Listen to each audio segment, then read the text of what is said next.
Mari kita membuka Injil Yohanes pada pasal yang ke-20, ayatnya yang ke-19 sampai ayatnya yang ke-23.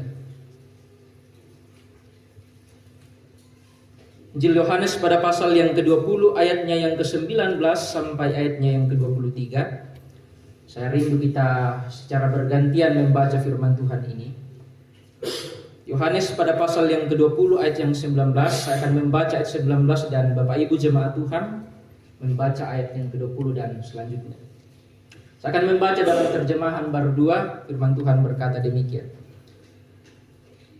Ketika hari sudah malam pada hari pertama minggu itu, dan murid-murid berada di suatu tempat dengan pintu-pintu terkunci, karena mereka takut kepada para pemuka Yahudi, datanglah Yesus dan berdiri di tengah-tengah mereka dan berkata, "Damai sejahtera bagi kamu."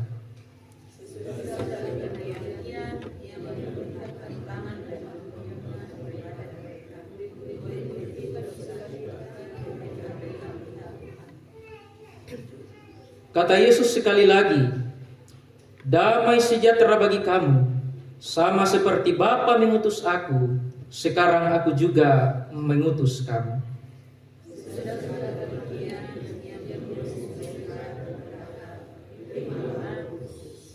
Jikalau kamu mengampuni dosa orang, dosanya diampuni, dan jikalau kamu menyatakan dosa orang tetap ada, dosanya tetap ada. Sedemikian jauh pembacaan firman Tuhan yang akan kita bersama-sama renungkan pada kesempatan pagi hari ini. Dan saya mengajak kita untuk merenungkan kebenaran firman Tuhan ini di bawah satu tuntunan tema kebangkitannya membawa damai sejahtera dan sukacita. Kebangkitannya membawa damai sejahtera dan sukacita. Shalom Bapak Ibu. Ada sukacita? Amin. Kalau begitu berikan senyum dulu samping kiri kanan.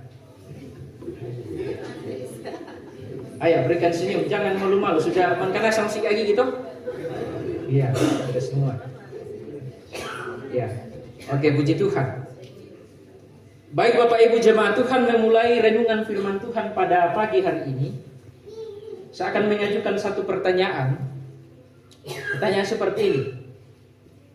Kira-kira bagaimana perasaan kita ketika mungkin anggaplah 1 tahun kita tidak bertemu dengan orang yang kita kasihi.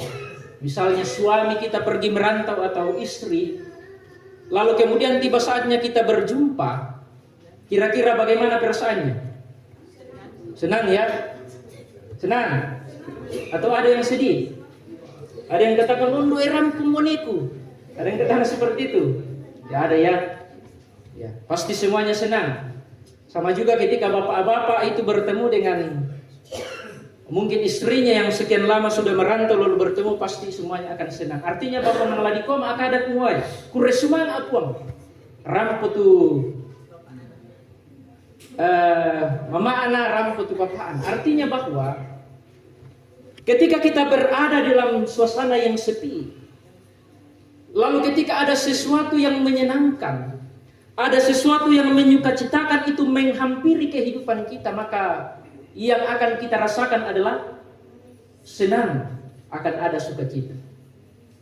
Nah, kalau kita memperhatikan dalam teks pembacaan kita pada saat ini Bapak Ibu jemaat Tuhan, apa yang dirasakan oleh para murid ketika mereka belum tahu bahwa Yesus itu belum bangkit dari kematian? Apa yang dirasakan oleh para murid ketika mereka belum tahu bahwa Yesus itu belum bangkit?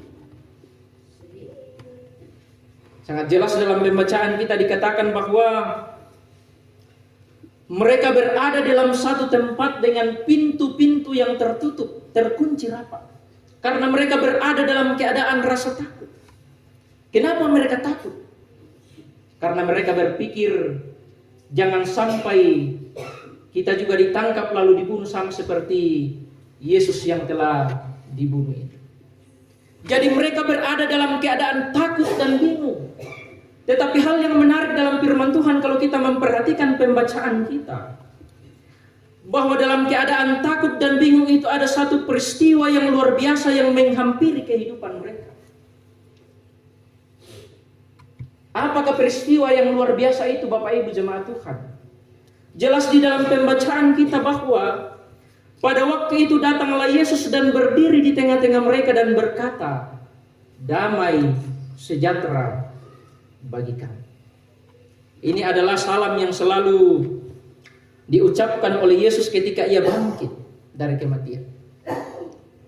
Dan ketika para murid mendengar salam itu, "Damai sejahtera bagi kamu," Yesus mau meyakinkan mereka bahwa aku telah bangkit dari kematian, akulah ini. Lalu kemudian ia menunjukkan bekas paku di tangannya dan juga bekas tusukan tombak yang ada di lambung. Pertanyaannya, kenapa Yesus menunjukkan itu? Untuk meyakinkan mereka bahwa akulah Tuhan nang aku tungan mumpung matutu malimbangun cuma ini kematian. Jadi Bapak Ibu jemaat Tuhan, tidak semerta-merta Yesus menunjukkan bekas paku pada tangannya dan bekas tombak pada lambungnya itu tanpa sebuah makna. Tetapi ketika Yesus berkata, "Damai sejahtera bagi kamu," itu berarti bahwa dia mau meyakinkan mereka, menegaskan kepada para murid yang ada dalam ketakutan pada waktu itu bahwa akulah Tuhan. Kemudian dia mengulangi dengan salam yang sama, "Damai sejahtera bagi kamu." Artinya apa? Ketika Yesus berkata damai sejahtera bagi kamu, itu sapaan yang pertama, lalu kemudian diikuti dengan pembuktian. Dan kemudian mengulangi bahwa salam itu damai sejahtera bagi kamu.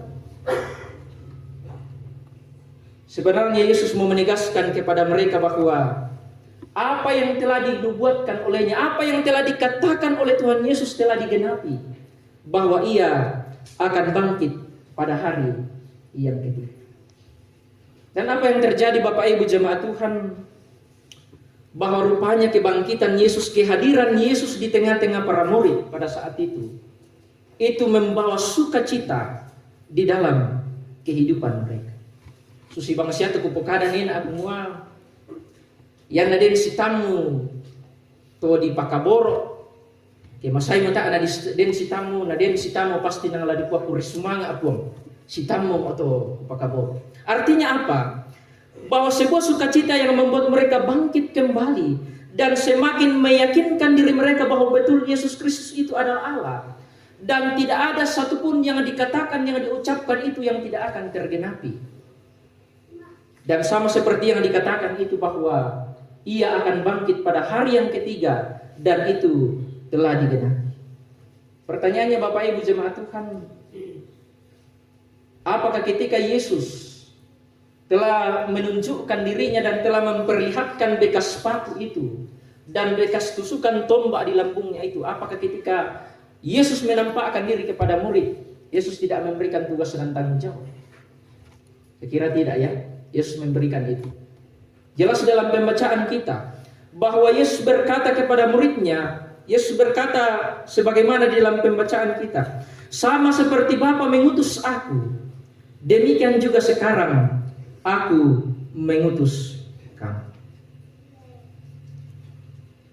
Jadi justru di balik kebangkitan Kristus itu yang telah menampakkan diri kepada para murid, yang telah menunjukkan bekas paku itu dan membawa sukacita dalam kehidupan mereka, justru di balik itu Yesus memberikan tugas dan tanggung jawab. Apakah tugas itu? Yang pertama, supaya mereka pergi memberitakan tentang kebangkitan Yesus Kristus itu yang telah bangkit dari kematian kepada segala makhluk. Bahwa apa? Bahwa kematian itu tidak berkuasa atas kehidupan Yesus sebagai Allah. Itulah tugas yang diberikan kepada para murid pada waktu itu. Dan apakah semerta-merta Bapak Ibu jemaat Tuhan, Tuhan menyuruh para murid untuk pergi memberitakan Injil? Saya kira tidak ya. Tetapi dalam pembacaan firman Tuhan bahwa Allah kemudian, Tuhan Yesus kemudian memberikan mereka hikmat, memberikan mereka motivasi. Bahkan dikatakan di dalam pembacaan kita kemudian Yesus menghembuskan Roh Kudus. Yesus berkata, "Terimalah Roh Kudus itu." Artinya apa? Di balik pengutusan itu Tuhan memberikan kekuatan. Tuhan memberikan hikmat dan Tuhan memberikan kepastian bahwa aku tidak hanya mengutus kamu begitu saja, tetapi aku berjanji akan menyertai engkau. Supaya apa? Ketika para murid pergi memberitakan Injil, mereka diperlengkapi dengan hikmat dan karunia daripada Tuhan untuk mempunyai kuasa dalam memberitakan Injil. Nah, Bapak Ibu jemaat yang dikasihi oleh Tuhan, pertanyaannya sekarang adalah apa yang dapat kita pelajari dari firman Tuhan? Apa yang dapat kita pelajari dari kebangkitan Kristus ini yang hadir di tengah-tengah para murid pada saat itu? Kalau kita bawa dalam konteks kehidupan kita saat ini, yang pertama, bahwa mari kita meyakinkan diri kita. Mari kita tanamkan dalam hati kita dan pikiran kita bahwa Yesus itu adalah Allah. Allah yang dengan penuh kasih menjumpai para murid yang berada di dalam ketakutan itu. Sehingga ketika ia hadir di tengah-tengah para murid yang berada dalam ketakutan itu, maka ketakutan itu berubah menjadi sukacita dan damai sejahtera. Ketakutan itu berubah menjadi shalom. Nah, inilah yang seringkali kita ucapkan, sama seperti yang diucapkan tadi sebelum ibadah, shalom, damai sejahtera. Susi bangsa ke malik ke masang banua, adin palam ila komesa abadua ni komanasu mereka.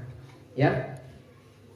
Kan bukan berarti kumuan artinya manasu mereka itu manasu tungan mereka itu bobo. Ya, tidak seperti itu. Tetapi dalam sapaan manasu mereka, artinya itu sebuah bentuk keramahan dan dalam bentuk kasih kita. Artinya bahwa ketika kita berkata kepada orang damai sejahtera bagi kamu, artinya bahwa kita yang mengungkapkan salam damai sejahtera itu betul-betul telah mengalami damai sejahtera. Kalau kemudian kalau kemudian kita mengungkapkan salam itu damai sejahtera bagimu, lalu kemudian hati kita tidak berada dalam kedamaian, maka saya mengatakan bahwa salam yang kita sampaikan itu akan berakhir sia-sia. Lalu kenapa kemudian ketika orang berkata kepada kita damai sejahtera bagi kamu, lalu kemudian kita menjawab damai sejahtera bagimu juga? Itu berarti bahwa kita rindu supaya damai sejahtera yang telah kita terima itu, yang telah kita nikmati dalam kehidupan kita, kita rindu juga supaya orang lain menikmati damai sejahtera itu dalam kehidupan, sama seperti yang kita nikmati. Jadi yang pertama, Bapak Ibu jemaat Tuhan, kalau kita bawa dalam konteks kehidupan kita sebagai orang yang percaya, kita harus yakin dalam kehidupan kita sebagai orang yang percaya. Yang harus kita yakinkan bahwa damai sejahtera kasih Tuhan itu tidak pernah lekang di dalam kehidupan kita. Akan selalu ada bersama-sama dengan kita. Sama seperti Tuhan Yesus yang telah membuktikan karena kasih-Nya ia menjumpai para murid, maka ia menunjukkan bahwa inilah saya yang tidak akan pernah meninggalkan engkau. Kemudian yang kedua, mari kita menikmati damai sejahtera yang Tuhan berikan kepada kita. Ada begitu banyak damai sejahtera yang Tuhan nyatakan dalam hidup ini. Salah satunya kalau kita boleh hadir hari ini, kita boleh dibangunkan dengan tubuh yang kuat, tubuh yang sehat. Kita boleh berada di tempat ini menikmati hadirat Tuhan, menikmati persekutuan, itu adalah bentuk bagaimana Tuhan begitu luar biasa mengasihi kita. Bagaimana kemudian ketika mungkin kita sakit? Saya kira kita tidak akan datang di tempat ini. Tetapi kita bersyukur kepada Tuhan karena kasih-Nya, karena Tuhan telah memberikan damai sejahtera itu dalam kehidupan kita, dan itulah yang Tuhan mau supaya kita nikmati. Lalu kemudian kita tularkan kepada orang yang ada di sekitar kita. Lalu kemudian yang ketiga, yang dapat kita pelajari adalah berbuahlah di dalam kasih Kristus. Ada beberapa buah borong. Ada berapa? 9 ya. Dan buah roh itulah yang Tuhan inginkan, Tuhan harapkan supaya kita lakukan di dalam kehidupan kita. Artinya apa? Buah roh itu adalah sebagai bukti penghayatan kita akan iman kita yang telah ditebus oleh Tuhan, yang telah menerima anugerah keselamatan daripada Tuhan itu. Itu berarti Bapak Ibu jemaat Tuhan, bahwa di dalam kebangkitan Tuhan Yesus yang kita peringati di bulan ini, Tuhan selalu mau supaya kita diubahkan. Dan itulah sebenarnya dampaknya dalam kehidupan. Jangan sampai kemudian kita memperingati hari kebangkitan, lalu itu tidak berdampak dalam kehidupan kita. Hanya sebagai sesuatu seremonial saja, yang kita peringati dari tahun ke tahun. Tetapi yang terpenting dalam memperingati kebangkitan Kristus adalah, adakah kehidupan kita diubahkan. Dan kita akan diubahkan melalui kebangkitan, kuasa kebangkitan Kristus itu, apabila kita memberi diri kita untuk dituntun dan diubahkan oleh Tuhan. Karena itu, jangan pernah mau melihat orang berubah kalau kita sendiri tidak mau berubah. Saya katakan kepada jemaat di Tarongkong, jangan pernah mengharapkan orang mau rajin ke gereja kalau kita sendiri tidak rajin ke gereja. Di gua mau tuh mahal kau mau gereja, nggak kita kalian tak ada mahal. Artinya bahwa kalau kita mau melihat orang berubah, maka kita sendiri yang harus meneladankan itu. Kita sendiri yang harus memperlihatkan itu, bahwa inilah perubahan dari diri saya, dan saya mendorong kamu untuk juga mengalami perubahan di dalam hidup. Tuhan Yesus datang kepada murid, Bapak Ibu jemaat Tuhan, dalam pembacaan kita, membuktikan bahwa ia bangkit.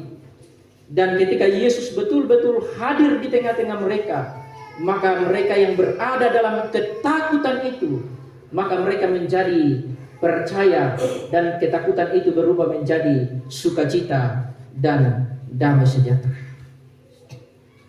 Lalu kemudian Tuhan memberikan kekuatan kepada mereka untuk memberitakan Injil damai sejahtera. Dan pada akhirnya Bapak Ibu jemaat Tuhan, melalui para murid, maka kekristenan itu tersebar.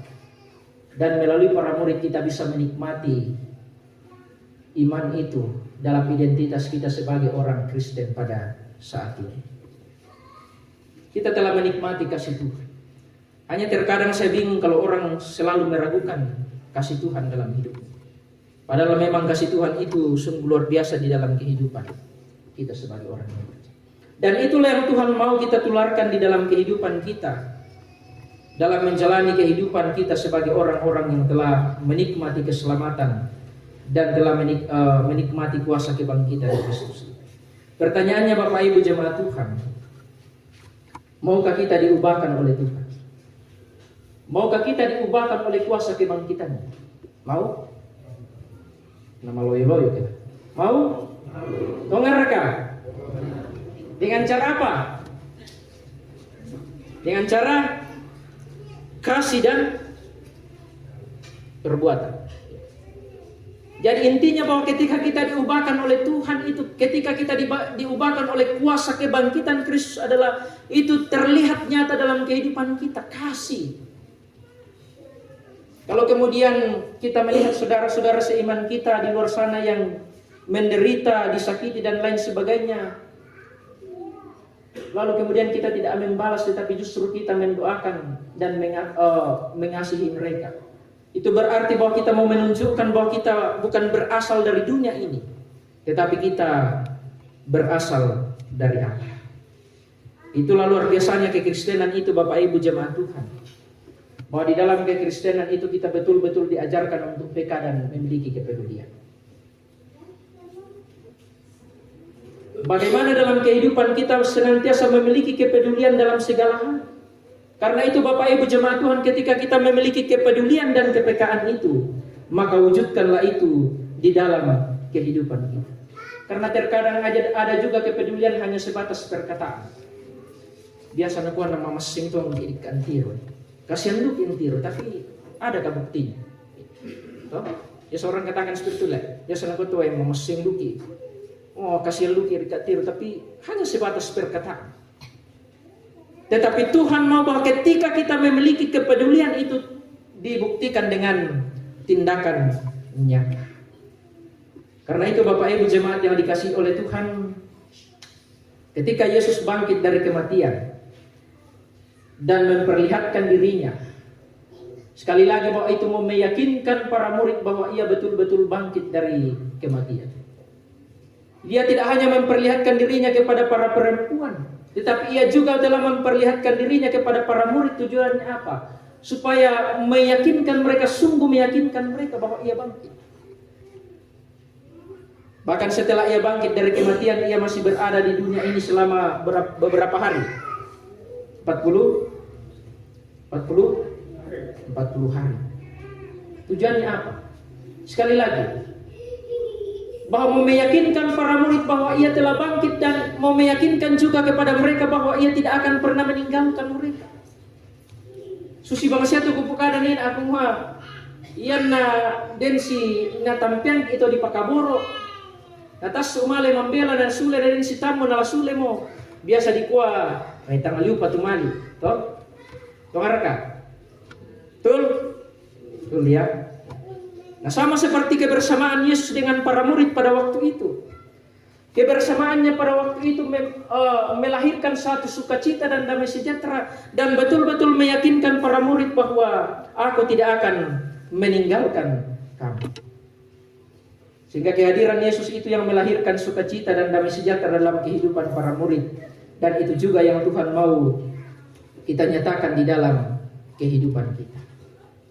Jangan sampai kemudian menipu untuk ini, ya. Menipu untuk ini aku tahu kue, mahal ujung itu lain. Kalau ada orang seperti itu, Bapak Ibu jemaat Tuhan, ketika hadir dalam satu kelompok persekutuan, orang berada di situ lalu kemudian orang lain meninggalkan dia, itu berarti bahwa ada sesuatu yang tidak beres. Jangan sampai kemudian kata-kata kita yang selalu menyakiti orang lain, buang angkaran tumpah adik kibang apa yang tahu. Jangan sampai kemudian kehadiran kita di situ tidak menghadirkan sukacita dan shalom itu, sehingga orang-orang lain tidak selalu menghindari kita. Karena itu Bapak Ibu jemaat Tuhan rindu dalam kehidupan kita, sama seperti kehadirannya di tengah-tengah para murid yang membawa sukacita dan damai sejahtera itu.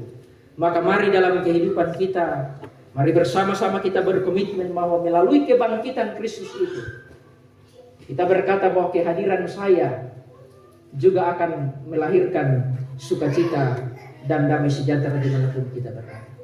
Baik dalam keluarga kita, baik dalam pekerjaan kita, maupun di tengah-tengah persekutuan.